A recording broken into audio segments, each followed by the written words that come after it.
والصلاة والسلام على رسوله محمد وآله وصحبه أجمعين।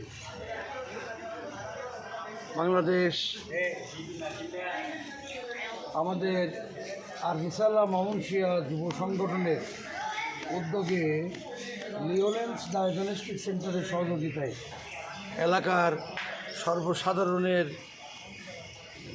স্বাস্থ্য কল্যাণে ডক্টর আমার কোটচাঁদপুর উপজেলার কৃতি সন্তান ডক্টর বিদারউদ্দিন আহমদের পরিচালনায় তার সহযোগী ডাক্তারদের সহযোগিতায় আজকের এই মেডিকেল ক্যাম্পটি ফ্রি চিকিৎসা ব্যবস্থার একটি অন্যতম জীবন্ত উদাহরণ। শত কাজের ভিড়ে এই আয়োজনে আমি সম্পৃক্ত হতে পারাই নিজেকে ধন্য মনে করছি।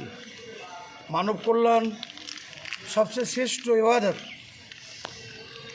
আল কোরআন সহ দুনিয়ার সমস্ত আসমানি কিতাব, নবী রাসূলরা পৃথিবীতে এসেছেন, কিতাবগুলি নাজিল হয়েছে মানব কল্যাণে, অর্থাৎ আইন হবে আল্লাহর আর নেতৃত্ব হবে আল্লাহ রসুল। তাহলে আইনের দলিল আল কোরআন, কোরআন থেকে আইন আসবে আর নেতৃত্ব আসবে রসুল থেকে। এই দুটি জিনিসের সমন্বয়ে 23 বছরের মদিনার সাম্রাজ্য নবীজির কর্মপদ্ধতিকে সামনে নিয়ে যেই রাষ্ট্র ব্যবস্থা গড়ে উঠবে, সমাজ ব্যবস্থা গড়ে উঠবে, সেটাই ইসলামের জীবন্ত বাস্তব রূপরেখা। আমরা আজও তা পারিনি। জুলাই বিপ্লব, আজ 5 আগস্টেই এই বিপ্লব সাধিত হয়।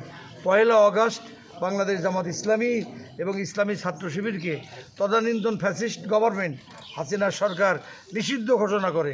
আল্লাহ পাকের রহমতে সিঁড়ি বেয়ে 5 আগস্ট ফ্যাসিস্ট গভর্নমেন্টের মূল প্রতিনিধি হাসিনা দেশ ছেড়ে পালায়ন করে ইন্ডিয়াতে, এমনকি রাধা ভাতও খেতে পারে নাই। তবে দুঃখজনক হলো সত্য, 13তম জাতীয় সংসদ আজকে পার্লামেন্ট আজকে আমরা গঠন করেছি। সেখানে সরকারি দল, জাতীয়তাবাদী দলের নেতৃত্বে সরকারি দল পরিচালিত হচ্ছে, আর বিরোধী দলীয় প্রধান ডক্টর শফিকুর রহমান সাহেবের নেতৃত্বে বিরোধী দল পরিচালিত হচ্ছে, আর সরকার পরিচালনা হচ্ছে তারেক রহমান গণপ্রজাতন্ত্রী বাংলাদেশ সরকার প্রধানমন্ত্রীর নেতৃত্বে। দুঃখজনক হলো সত্য, আমরা নির্বাচন কমিশন কর্তৃক পেশকৃত 2টি শপথনামা, একটি হলো জাতীয় নির্বাচন কেন্দ্রিক, আমরা সেটা শপথ গ্রহণ করেছি, আর দ্বিতীয়টা ছিল মানে জনগণের গণভোটের রায়ের প্রেক্ষাপটে শপথ গ্রহণ করা জুলাই সনদের আলোকে। কিন্তু সেটা আমরা শপথ গ্রহণ করি, অথচ বর্তমান সরকার যারা সরকারের প্রতিনিধিত্ব করছে তারা সেই শপথটি আজও অবধি গ্রহণ করে নাই, অর্থাৎ 70% জনগণের রায় উপেক্ষিত। তথাপিও আমরা একটি জায়গায় একমত যে বর্তমান পার্লামেন্টে কোনো ফ্যাসিস্ট কেউ নেই, কারণ বিএনপিও নির্যাতিত। আমি এটা মনে করি না জুলাই যোদ্ধা একটি দল মাস্টার মাইন্ড, কোনো দলকে আমি মাস্টার মাইন্ড মনে করি না। এখানে জাতীয়তাবাদী দলও নির্যাতিত, বাংলাদেশ জামাত ইসলামীও নির্যাতিত, ছাত্র দলও নির্যাতিত এবং শিবিরও নির্যাতিত। এমনকি জামাত শিবিরকে তো ব্যান করে ফ্যাসিস্ট গভর্নমেন্ট। তারা মনে করেছিল যে এই যে গণ আন্দোলনের পেছনে রয়েছে জামাত শিবির, এই দুটোকে ব্যান করতে পারলে বোধহয় তার স্বৈরতন্ত্র টিকে থাকবে, এই জন্য এটাকে ব্যান করা হয়েছে। এ থেকে প্রমাণিত হয় যে গত ফ্যাসিস্ট সরকারের পতন ঘটানোর যে আন্দোলন, তাতে জামাত শিবিরের ভূমিকা অনন্য, আদৌ কম নয়। আমি কাউকে কম বলছি না, তবে এটাও অনন্য। যাই হোক না কেন, আমরা একটা জায়গায় ঐক্যবদ্ধ যে আমরা এই 70% মানুষের রায়কে কেন্দ্র করে গণভোটের প্রতি শ্রদ্ধা পোষণ করে পার্লামেন্টের ভেতরে এবং পার্লামেন্টের বাইরে আমরা লড়াই চালিয়ে গণতান্ত্রিক আন্দোলন চালিয়ে যাচ্ছি।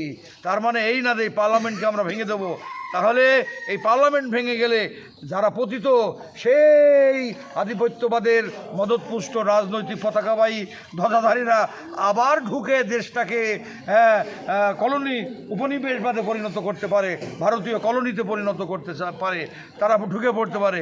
অতএব জুলাই বিপ্লব সাধিত হয়েছে বৈষম্য দূরীকরণের জন্য, মানুষের মানবিক অধিকার প্রতিষ্ঠার জন্য, যা অতীতে কখনো কোনো রাজনৈতিক দল পারেনি। আমার সোনামানিক লক্ষ্মী দাদু তরুণ ছাত্র সম্প্রদায় বৈষম্য বিরোধী কোটা আন্দোলনের সিঁড়ি বেয়ে তারা রাজপথে নেমেছে। 1 আগস্টে গোটা জাতি রাজপথে নেমে এনেছে। সেই জুলাই রক্তকে ভোলা যায় না। হাজারো শহীদের রক্ত অর্জিত এবং অর্ধ লক্ষ জুলাই যোদ্ধাদের আহাজারি আর আর্তনাদ, তাদের পঙ্গুত্ব, তাদের রক্ত ত্যাগ ও কুরবানির বিনিময়ে অর্জিত এই বাংলার স্বাধীনতা অক্ষুণ্ণ রাখার জন্য জুলাই বিপ্লবকে আমাদের চিন্তা চেতনা আমাদের মননে ধারণ করে আমাদের ব্যক্তি পরিবার সমাজ ও রাষ্ট্রে জুলাই চেতনার আলোকে জুলাই চার্টার অফ জুলাই সনদের আলোকে দেশ গঠন করতে হবে। তবে আমাদের মূল লক্ষ্য আল্লাহর কিতাব, আল্লাহ দিন কায়েমের, আল্লাহর দিন বাস্তবায়ন, আল্লাহর সন্তুষ্টি অর্জনে রসুলের পথ ধরে চলুন ঐক্যবদ্ধভাবে সোনার বাংলা গড়ে তোলার পথে এগিয়ে যায়। তার মানব সেবার পথে এ ধরনের একটি ক্যাম্প, এর মানব সেবার পথে এ ধরনের একটি ক্যাম্প অনন্য। মানুষের সেবা, মানব সেবার উপরে কোনো সেবা নেই। এই জন্য মানুষের নিরাপত্তার পরেই স্বাস্থ্য সুরক্ষা, এডুকেশন, শিক্ষার পরেই স্বাস্থ্য সুরক্ষা। অতএব স্বাস্থ্য সুরক্ষায় আমাদের কৃতি সন্তান ডক্টর বিদারউদ্দিন আহমদের নেতৃত্বে যে টিমটি এসেছে, আমরা তাদের প্রতি চিরঋণী। তোমরা এসো, most welcome to my constituency. আমার এই নির্বাচনী এলাকাতে তোমরা এসো, তোমরা মানবতার, মানব কল্যাণের পতাকাকে উড়িয়ে মানব সেবা সুনিশ্চিত করো। এই হোক তোমাদের প্রতি আমার শুভকামনা। আল্লাহ তাআলা আমাদের সকলকে ঐক্যবদ্ধভাবে যার যার জায়গায় দাঁড়িয়ে দায়িত্বশীল ভূমিকা পালন করার তৌফিক দান করুন। আমিন।